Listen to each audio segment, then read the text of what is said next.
उस रात के बाद उस हाईवे का नाम सुनते ही लोगों के शरीर में सिहरन दौड़ जाती थी। पुलिस ने मामले को दबाने की बहुत कोशिश की क्योंकि इतने बड़े हादसे की खबर फैलती तो पूरे शहर में दहशत मच जाती, लेकिन गांव वालों के बीच यह बात आग की तरह फैल चुकी थी कि उस सड़क पर अब एक अभिशप्त बस घूमती है। हादसे के 3 महीने बाद मानसून शुरू हो चुका था। लगातार बारिश की वजह से हाईवे पर रात में और भी ज्यादा सन्नाटा रहता था। उसी दौरान 4 कॉलेज स्टूडेंट्स करण, दीप, रोहित और साहिल अपने दोस्त की शादी से लौट रहे थे। रात करीब 1:30 बजे उनकी कार उसी जंगल वाले रास्ते पर पहुंची। बारिश इतनी तेज थी कि सामने मुश्किल से कुछ दिखाई दे रहा था। तभी अचानक उनकी कार के सामने एक पुरानी स्कूल बस दिखाई दी। बस सड़क के बीचों बीच खड़ी थी और उसकी पीछे वाली लाल लाइट बार बार जल बुझ रही थी। साहिल ने कहा कि इतनी रात को यहाँ स्कूल बस क्या कर रही है। करण ने हॉर्न बजाया लेकिन बस नहीं हटी। फिर उन्होंने देखा कि बस की खिड़कियों से छोटे छोटे बच्चे बाहर झांक रहे हैं। बारिश के बीच भी उन बच्चों के चेहरे साफ दिखाई दे रहे थे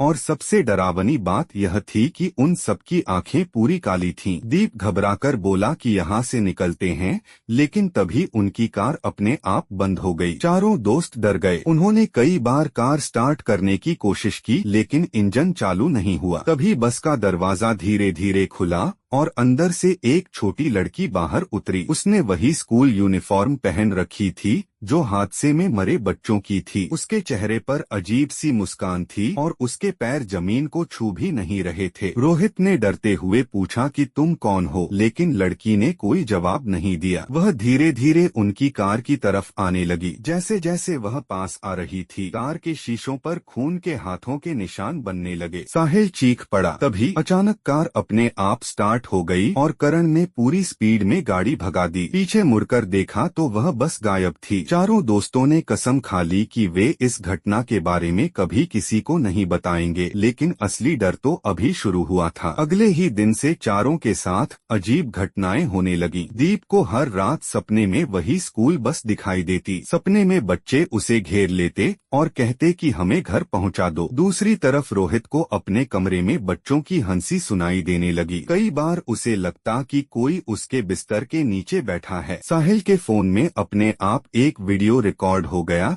जिसमें अंधेरे में बस की खिड़की से कोई बच्चा उसे घूर रहा था। चारों दोस्त धीरे धीरे मानसिक रूप से टूटने लगे। एक रात दीप अचानक अपने घर की छत पर चढ़ गया और जोर जोर से चिल्लाने लगा कि बस आ गई है। उसके परिवार वाले उसे पकड़ने दौड़े, लेकिन इससे पहले कि कोई कुछ समझ पाता, दीप ने छत से छलांग लगा दी। उसकी मौके पर ही मौत हो गई। पुलिस ने इसे आत्महत्या माना, लेकिन करण और बाकी दोस्त समझ चुके थे कि वह चीज अब उनके पीछे पड़ चुकी है। डर के मारे करण ने इंटरनेट पर उस स्कूल बस हादसे के बारे में खोजबीन शुरू की। तभी उसे पता चला कि हादसे के बाद बस कभी बरामद ही नहीं हुई थी। पुलिस को सिर्फ बच्चों और टीचर्स की लाशें मिली थीं, लेकिन बस गायब थी। यह पढ़ते ही करण के हाथ कांपने लगे। उसी रात उसके घर के बाहर अचानक बस के हॉर्न की आवाज आई। उसने खिड़की से झांक कर देखा तो बारिश के बीच वही पुरानी स्कूल बस खड़ी थी। बस के अंदर से दर्जनों बच्चे उसे घूर रहे थे। करण डर के मारे पीछे हट गया। तभी उसके फोन पर एक मैसेज आया जिसमें सिर्फ इतना लिखा था, हमें घर पहुंचाओ। अगले दिन करण और रोहित एक तांत्रिक के पास पहुंचे जिसका नाम कालीनाथ था। कालीनाथ ने उनकी पूरी बात सुनने के बाद कहा कि वह बस अब एक श्राप बन चुकी है। हादसे में मरे बच्चों की आत्माएं आज भी फंसी हुई हैं, क्योंकि उनकी मौत के पीछे धोखा, बदला और तांत्रिक विद्या थी। उसने कहा कि अगर उस श्राप को खत्म नहीं किया गया तो जो भी उस बस को देखेगा वह धीरे धीरे मौत के करीब पहुंच जाएगा। करण ने पूछा कि इससे बचने का रास्ता क्या है। कालीनाथ ने कहा कि उन्हें उस जगह वापस जाना होगा जहां हादसा हुआ था और वहां बच्चों की आत्माओं को मुक्त करना होगा। लेकिन उसने चेतावनी दी कि अगर रस्म के दौरान कोई भी डर गया या भागने की कोशिश की तो वह आत्माएं उन्हें जिंदा नहीं छोड़ेंगी। मजबूरी में करण रोहित और साहिल उसके साथ उसी जंगल में पहुंचे। रात के ठीक 2 बजे कालीनाथ ने मंत्र पढ़ना शुरू किया। चारों तरफ अजीब सी हवा चलने लगी। जंगल में बच्चों की रोने की आवाजें गूंजने लगी। तभी दूर सड़क पर बस की हेडलाइट दिखाई दी। धीरे धीरे वही खून से सनी स्कूल बस उनकी तरफ बढ़ने लगी। बस रुकते ही उसका दरवाजा अपने आप खुल गया। अंदर सारी सीटों पर मरे हुए बच्चे बैठे थे। उनके शरीर टूटे हुए थे, चेहरों पर खून था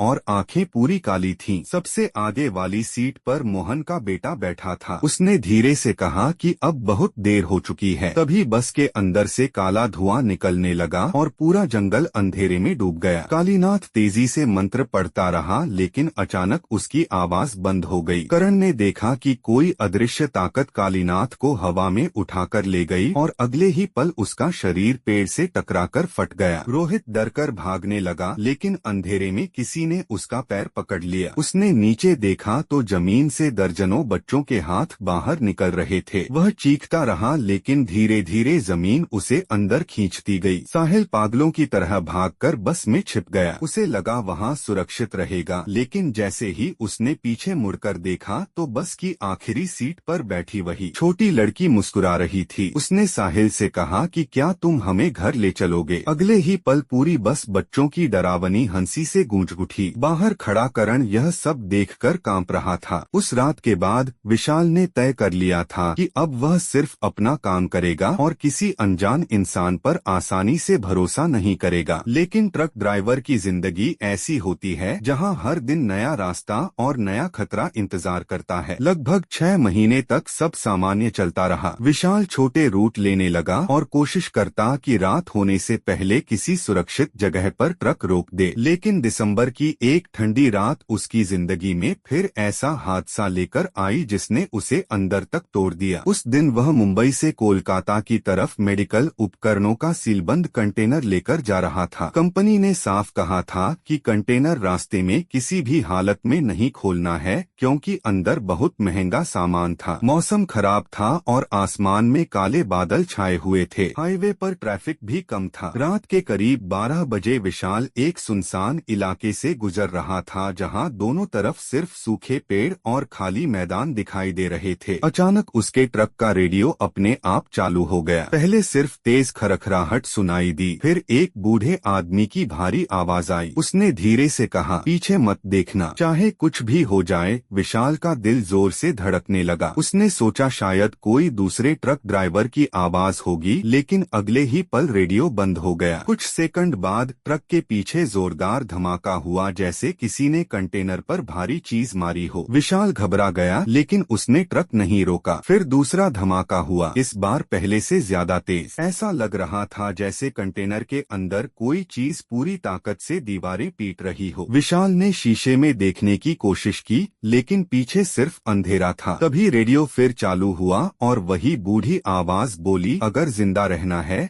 तो किसी भी हालत में ट्रक मत रोकना। अब विशाल के माथे पर पसीना आ चुका था। उसने एक्सीलेटर दबा दिया और ट्रक की स्पीड बढ़ा दी, लेकिन कुछ किलोमीटर आगे जाते ही सड़क पर उसे पुलिस की बैरिकेडिंग दिखाई दी। एक पुलिस वाला हाथ देकर उसे रोकने का इशारा कर रहा था। विशाल ने राहत की सांस ली और ट्रक धीरे धीरे रोक दिया। जैसे ही वह नीचे उतरने लगा, अचानक उसे रेडियो की बात याद आई। उसका मन अजीब डर से भर गया। उसने ध्यान से पुलिस वालों को देखा। उनकी यूनिफॉर्म पुरानी और धूल से भरी हुई थी। सबसे डरावनी बात यह थी कि उनकी आंखें बिल्कुल खाली लग रही थीं, जैसे किसी मरे हुए इंसान की हों। तभी एक पुलिस वाला उसके ट्रक के पास आया और बोला, कंटेनर खोलो, हमें चेकिंग करनी है। उसकी आवाज इंसानों जैसी नहीं बल्कि बहुत भारी और अजीब थी। विशाल के शरीर में झुरझुरी दौड़ गई। उसने तुरंत ट्रक का दरवाजा बंद किया और पूरी स्पीड से बैरिकेड तोड़कर वहां से निकल गया। पीछे से गोलियों जैसी आवाजें आने लगीं, लेकिन उसने मुड़कर नहीं देखा। कुछ देर बाद जब उसने हिम्मत करके शीशे में देखा तो सड़क पूरी तरह खाली थी। न कोई बैरिकेड, न पुलिस और न कोई गाड़ी। ऐसा लग रहा रहा था जैसे वहाँ कभी कुछ था ही नहीं। विशाल अब बुरी तरह डर चुका था। तभी उसके फोन पर कंपनी के मालिक का कॉल आया। मालिक बहुत घबराया हुआ लग रहा था। उसने पूछा कि क्या कंटेनर सुरक्षित है। विशाल ने सारी बात बताई, लेकिन मालिक कुछ सेकंड चुप रहा, फिर धीरे से बोला, अगर रास्ते में कोई भी तुम्हें रोकने की कोशिश करे तो मत रुकना और सुबह होने से पहले कंटेनर डिलीवर कर देना। यह सुनकर विशाल को और ज्यादा शक होने लगा। आखिर इस कंटेनर में ऐसा क्या था जिसे लेकर सब इतने डरे हुए थे। कुछ घंटे बाद वह एक पुराने पेट्रोल पंप पर रुका। वहाँ सिर्फ एक बूढ़ा चौकीदार था जो उसे देखते ही घबरा गया। उसने ट्रक के पीछे नजर डाली और तुरंत बोला,